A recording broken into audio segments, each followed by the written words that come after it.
Well, it was a heartbreaking loss. Hello, everyone, and welcome to the Watson Brown Show, presented by IWC Cash and Carry. Alongside Tennessee Tech head coach Watson Brown, I'm your host, Buddy Pearson. Well, after an open date, the Tennessee Tech Golden Eagles hosted nationally ranked Eastern Kentucky at Tucker Stadium, and for a little over 3 quarters, it looked as though the Golden Eagles were going to pull the upset, but the Colonels came roaring back and captured a 42-28 victory over Tennessee Tech. Coach, just a gut-wrenching loss for you guys, and how many times have we talked about that this season? This is the third one. 3 out of 4 conference games, buddy. It's just so distressful for our kids and for coaches and all that we've been through. And I just feel so bad for them, but it's football. You got to get up and go again. And the good thing is we were there again. And hopefully we can keep doing it. And sooner or later we're going to win one of these, I would like to think. But Eastern Kentucky really played well down the stretch. They outplayed us. They out-executed us in the last 7 minutes. It was, I think we had the ball with 7 minutes to go with it, 28-28. And our last 2 plays that we had the ball was very poorly executed, and they got 2 easy field positions and put the ball in the end zone. So let's give Eastern credit, number 1. And number 2, I just feel for my kids. Yeah. I feel for them. They really are playing hard and practicing hard. I thought we hit them, maybe out-hit them. In the game. It was a great physical football game. It was a physical game, and I'm just so disappointed that our kids just couldn't smile and get to enjoy it. That's part of it, though. You got to get up and you got to go again. And I think the thing that impressed me was coming out of the bye week, coming out of the open date, after losing 3 in a row like that, the team, I mean, you looked as good and I mean, as prepared, and they looked fresh. And even with the injuries and all the substitutions that you've had to make, it still was a very good football team you put on the field. We were sharp. We played a good game. Yeah. We played both sides of the ball played a very good football game, and then the last 7 minutes just got us, and we did make some very critical mistakes in the last 7 minutes. But the execution through the first 3.5 quarters and the competitiveness through the first 3.5 quarters, buddy, is exciting to me, and we just got to keep going.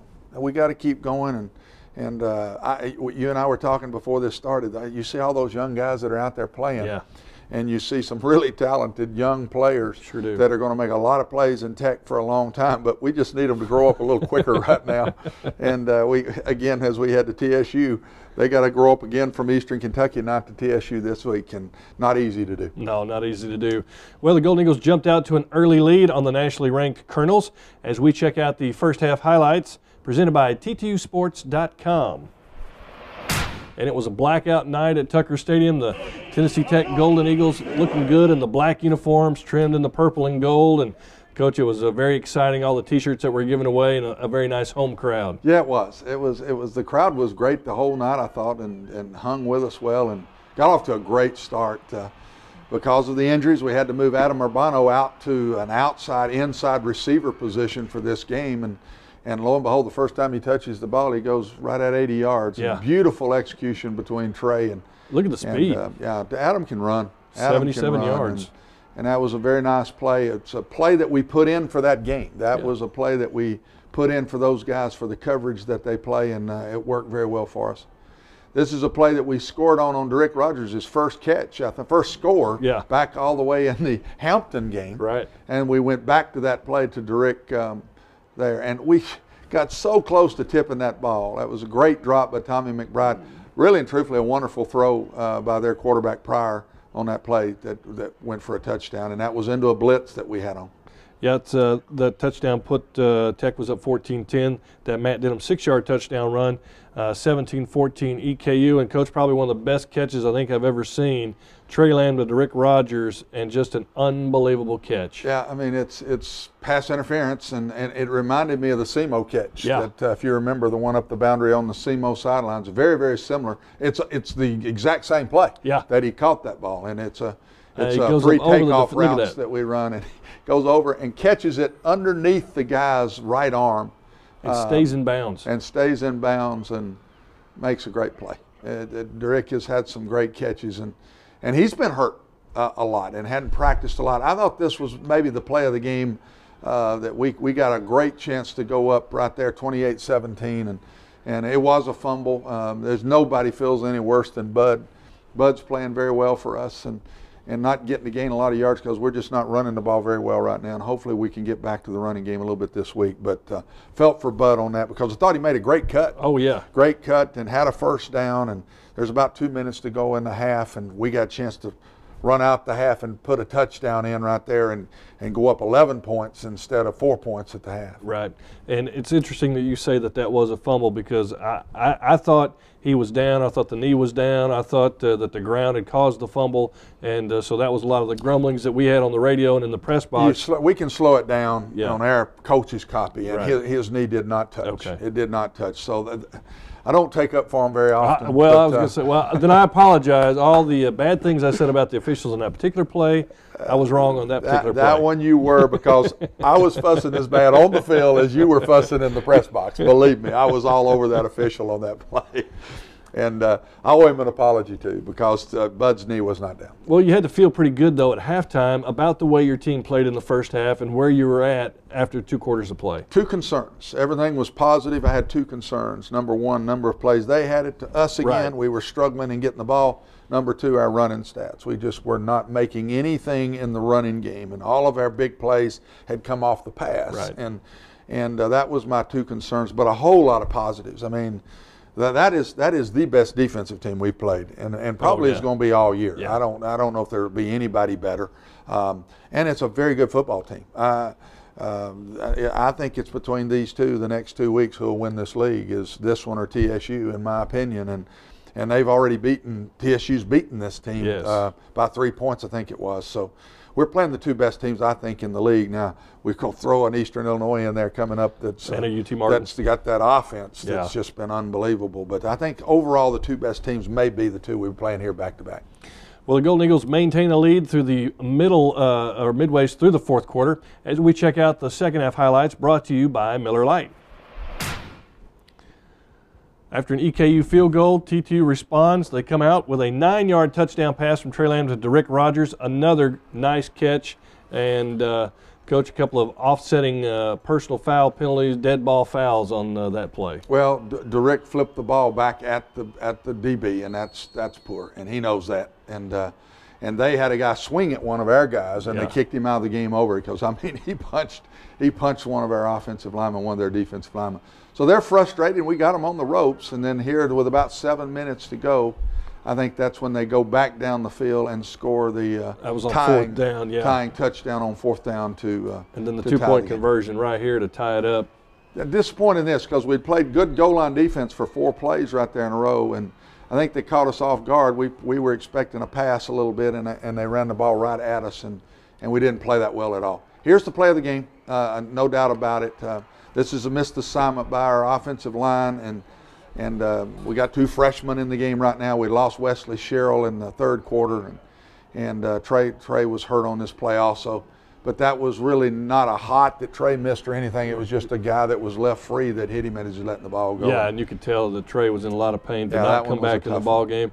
Derrick Rogers comes in and unfortunately has it tipped right in the hands of a defensive back. Yeah, Darian forced the ball, and you'd love to bring your backup in and not have to throw it, and maybe I shouldn't have that quickly with him because we're down 7. The game's not over at that point, and he just forced the ball. Again, poor coverage. This is poor technique. Our free safety saw a shallow crosser, and kind of jumped that and left the deep post behind it open. So not good. But our execution in the last 7 minutes was not good, and it's too bad because we played such a really good football game. Team game. Our special teams, buddy, was the best it's been all year. By far the best our special teams.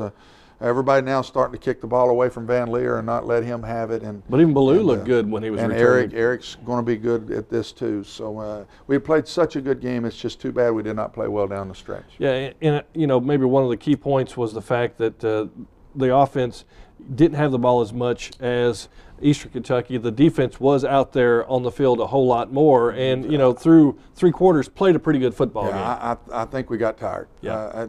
They had the ball 88 plays. We had it 56. I mean, that's 32 more snaps we had to play in the game than they did. And, right. And that I thought that was the difference in the game in those last 7 minutes. I kind of thought it showed a little bit on us. And an injured Trey Lamb still threw for 283 yards and 4 touchdowns. But like you said, the running game not just it wasn't existent. No, it's 2 weeks in a row, and it's becoming a little problem, and we've got to get this fixed. I didn't expect it. I knew what JSU had done to us, and we probably forced the pass a little too much. But the other night, when we did run the ball, we couldn't. Yeah. We just could not run the ball. Now, I do think that's the best run defense in our league. Yeah, they are good. But between again, the tackles, they're really buddy, good. we're not going to win football games not running the ball better. That's not my style, and that's not going to be the Tech way of winning. And we've got to get back and find a way to run the ball better. Well, there were only a couple of other OVC schools or OVC games in action as we check out the OVC scoreboard. Brought to you by OVC Digital Network. In other action, it was Jacksonville State in a thriller over Tennessee State 31-28. That was in overtime, so TSU knocked from the ranks of the unbeaten. They suffer their first loss of the season. Jacksonville State still hanging in there and still with hopes of possibly sharing the championship. Another action was UT Martin beating Southeast Missouri at SEMO 27-17. Coach, either one of those games surprise you? Nope.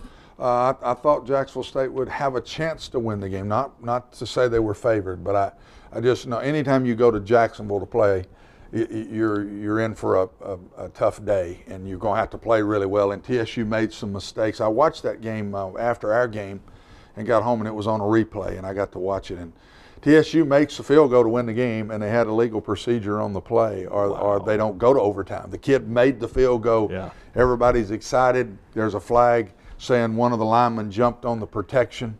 They bring it back, he misses the field goal, and then they lose in overtime. So that's a really tough loss for TSU. Wow. Taking a look at the OVC standings, there's that log jam in first place. Eastern Kentucky, UT Martin, TSU, and EIU all with just one loss. Jacksonville State, Murray State with 2 losses. And, Coach, right now it's still anybody's ball game. But we looked at EKU's schedule, and the schedule looks to me like it favors them a little bit coming down the stretch. I think it does. But they're going to have to get TSU beat because TSU beat them. Right. And so if they're both tied, even though they both get to share the championship, but that's everybody knows who won last year's championship, even though there was a share. We did because we beat the 2 teams that were tied with us. Right. And so I still think Eastern Kentucky has the best looking schedule if they get by EIU this week at home. They got the best road to hoe, but TSU's going to have to get beat. And that's us. They got to go to Murray and they got to go to Martin. So there's a lot of big games left on this schedule, and good old Tennessee Tech plays a lot of the better teams. So we got a chance to be a spoiler this year. When everybody was trying to spoil us a year ago, we got a chance to be one of the teams that might knock one of these off to turn this whole thing around. Well, we got a lot more coming up on the Watson Brown Show. Right now we're going to take a break. Stay with us. The Watson Brown Show presented by IWC Cash and Carry continues in just a moment.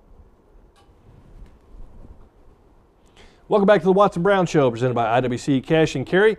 Well, it's time now for our Golden Eagle Player Profile, brought to you by the T2 Athletics Association. This young man has been a stellar defensive performer for the Golden Eagles, and his name is Jordan Johnson.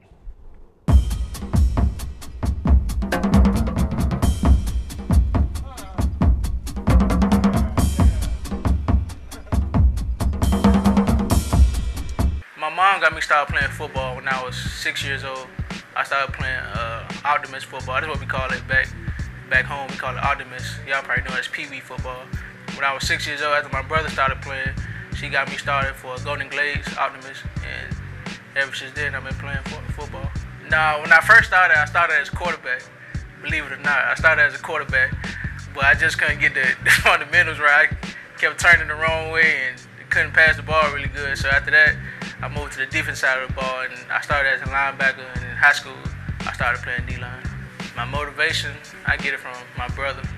When he got hurt his senior year in high school, and he was like one of the big time recruits coming out of high school. And after he got hurt, they told him he couldn't play no more. And after that, something just did something to me. That just made me want to play harder, just go to college and fulfill his dream that he didn't have a chance to do so. The best advice I ever received was from my cousin, Kenny Phillips. He plays at New York Giants. He plays safety.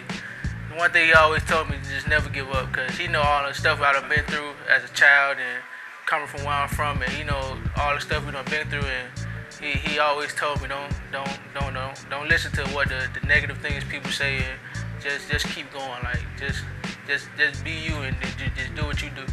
I'm the best player on the team. Nah, I think Will Johnson. He's an amazing guy, a nice guy to hang with. If you look past all the tattoos and stuff like that, and the gold mouth, he's an excellent guy to hang with and talk to. Whenever you need problems, he give you good advice. And on the field, he's just amazing. He's a stud on the field. He does his job, and he don't let nobody slack on the field. That's one thing I like about him. He's a powerful player, and I hope he get a chance to go to the next level and make some money doing what he knows. Watson Brown. Yeah, a great coach. He keep us in line. He's a nice man. He's a great coach. He's one of the best coaches I ever had. I'm Jordan Johnson. Well, Coach, there you go. Now with Trey Lamb hurt, you can put Jordan Johnson there at quarterback. Jordan's hurt. Oh. Jordan played 3 plays. I don't know if you know that, but he didn't play the other night. He got hurt in the first quarter of the game. And, really? And he's questionable for this week with a knee. Wow. And that is the best nose guard in the OVC. Yeah. There is not a better nose guard in this league. I wouldn't trade him for anybody. And he's a sophomore and excuse me, junior now? Is that right? I can't even keep up with it. But he's been playing here a long time and is a great football player and a great kid. And we missed him the other night big time when he got hurt and went out of the game. And we hope and pray he'll be back for TSU. But he is by far one of the top 3 or 4 players on our football team. Yeah, and a great kid too. Yeah, he is. Well, it's time now to go inside Golden Eagle football, brought to you by Midstate Sports Medicine. This week we visit with athletic academic advisor and former Golden Eagle Justin Hilliard.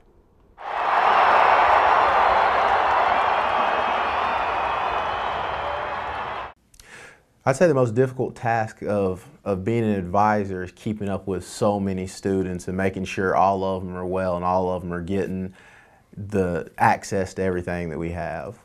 The study hall is our WIN program, and our WIN program is usually for incoming freshmen. It kind of helps them learn how to study in college, because it is a lot different than high school. They don't have their parents there help tell them what to do. The professors aren't making them go to class. So study hall really helps them develop their study habits as incoming freshmen. Our tutoring program is really good. It's unlimited tutoring for as much as you want for whatever course you want. So if a student is struggling with a course, or if they think they just need a little additional help, they'll come to us. We'll assign them a tutor for whatever course they need, and they can use that tutor as much as they want. So the typical study hall hours for football usually is 4 hours, but it varies from sport to sport. Every coach has a different set limits for their players in the WIN program, which they get to set. I know that soccer has 8 hours. Some sports have 6, so it kind of isn't really a set limit. It's designated by each coach. Miss Virginia does a great job in study hall. While she's in study hall, she makes sure they're swiping in. We have a new program, Grades First, so they swipe in with their Eagle card, so it monitors exactly how much time they have. While she's in there, she makes sure they're actually working on schoolwork instead of Facebook or whatever. And she also helps with whatever needs they have. So a lot of them obviously have English and things like that, so she helps them with their papers and things of that sort. Coach, obviously academics is very important at Tennessee Tech. Oh, it is, and we've had our best year. Last year was the best year we've had in the history of the school as far as GPA and APR, all the things that you deal with. And Justin has been hired since summer, doing a great job. Neat that we interviewed Jordan because Justin was the nose guard that Jordan took the place of when Justin graduated. Justin weighed 285, now he's about 210 or so. You see all the weight that he lost. But we've had great nose guards here. John Jackson was the first one I had, and then Justin Hilliard took John's place, and then Jordan Johnson has taken Justin's place, and now we've hired Justin as the academic advisor. So it's neat to keep it in the family if that's a good thing to do. Right. And it was in this case, and we made a good decision. Justin's done a great job. Yeah, it seems to be working very well. Well, it's time now to check out T2 Athletics in the Community, brought to you by Pepsi. And this week, the Golden Eagles go to the Eagle Run at Heavenly Host.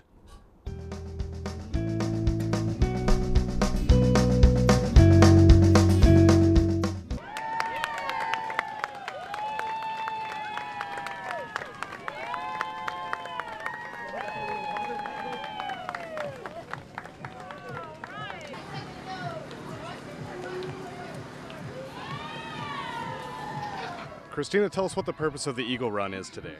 Hi, well, thanks for being here. The purpose of our 6th Annual Eagle Run and Grandparents' Day program is to raise money for our school. 10% of our proceeds go to our Heavenly Host Scholarship Fund, which helps a student pay their tuition to school. We also are using part of the proceeds to buy smart boards for our classrooms. And tell us what it means to have Tech athletics out here helping Well, out. it really means a whole lot. Tennessee Tech is our home college. The students love our awesome Eagle and our cheerleaders, and as we all know, sports is important to any school program. Can you tell us why you're out here today? We came out here today to show our support to the kids for the Eagle Run today, and just to motivate them and cheer them on. You think they're having fun out there? Yes, I'm sure they're having fun. They're full of energy. When we came out here, they were in a group, and Coach asked the little girl, is she ready to run? And she was like, no.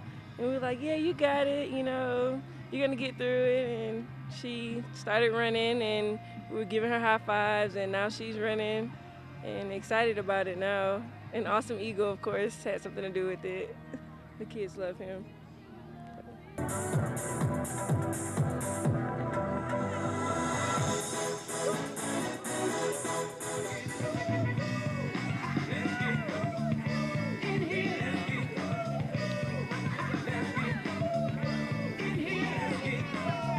Well, you just can't emphasize it enough how much it means to those school kids to have Tech student athletes out there mingling and just mentoring them a little bit. We talk about it every week, and the neat thing, buddy, is we do this every show, and it shows you how much our athletes are out, because this is a different event every time that we do this. And it's been football players, baseball players, women's basketball, and I think it shows how much our athletes are out in the Cookeville community. And I think that's a neat thing that that Mark has us do, and I think they do it anyway, but Mark is big on that. Mark Wilson, our AD, and coaches all get involved in it, and I think it's a neat thing for our community. Yeah, it sure is. Well, we're going to take a break, but when we come back, Coach Brown will be answering your Twitter questions, and we'll also talk about this week's opponent, Tennessee State. So stay with us on the Watson Brown Show. Welcome back to the Watson Brown Show, presented by IWC Cash and Carry. Well, if you have a question for Coach Brown, you can tweet it at TTU Golden Eagles. And Coach, we've got some questions for you that have come in via Twitter. One of the big questions, and I think this is one that everybody wants to know, how long will Trey Lamb be out? We saw him go out of the game. What's his status?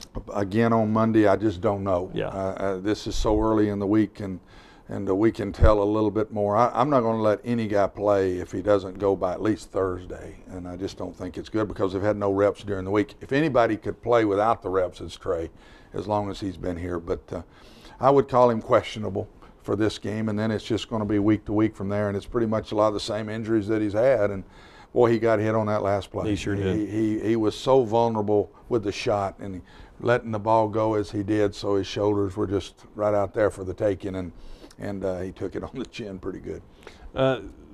Since we're starting to play TSU and we're going to get into the other in-state schools with UT Martin and Austin Peay, one question is, what do you think chances are of winning the York Trophy?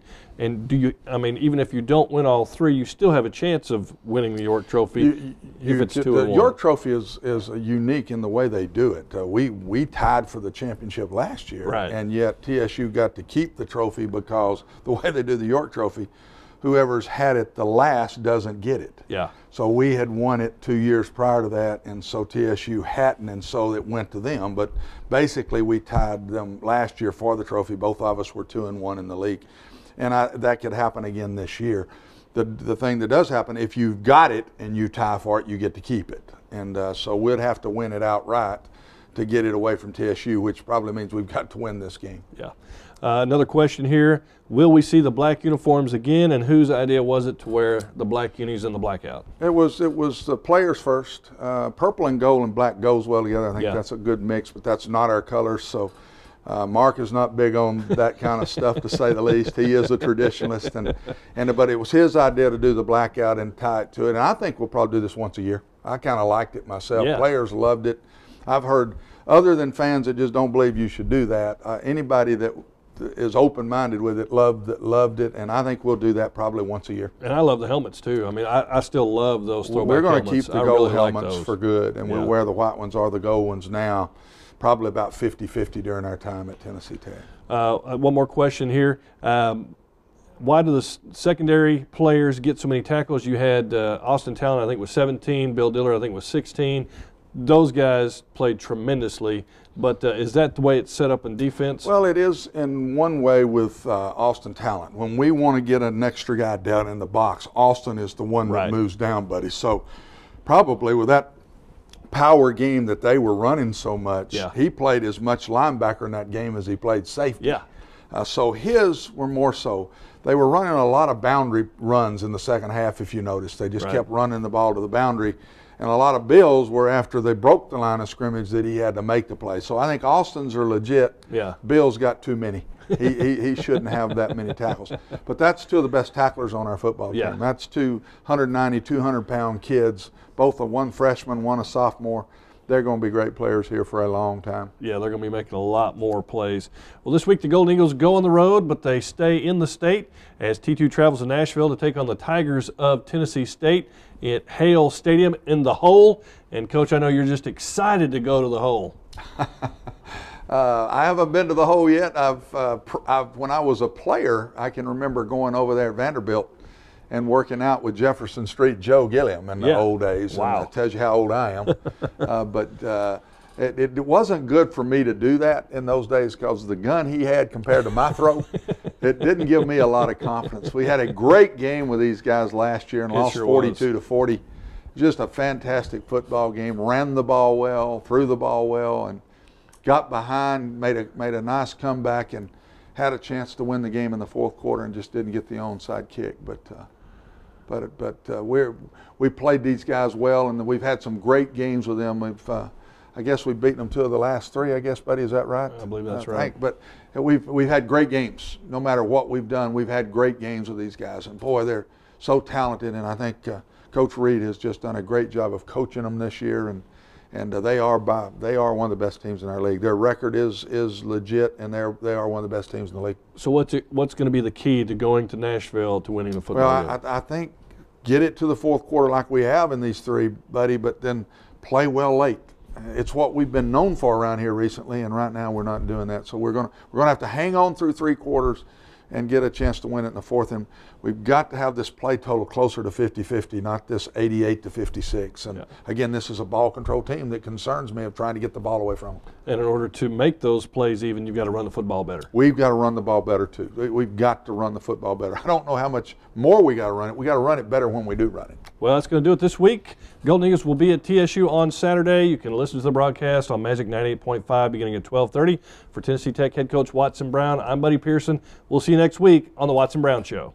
The Watson Brown Show has been brought to you by IWC Cash and Carry, Miller Lite, Mid-State Sports Medicine, and Pepsi.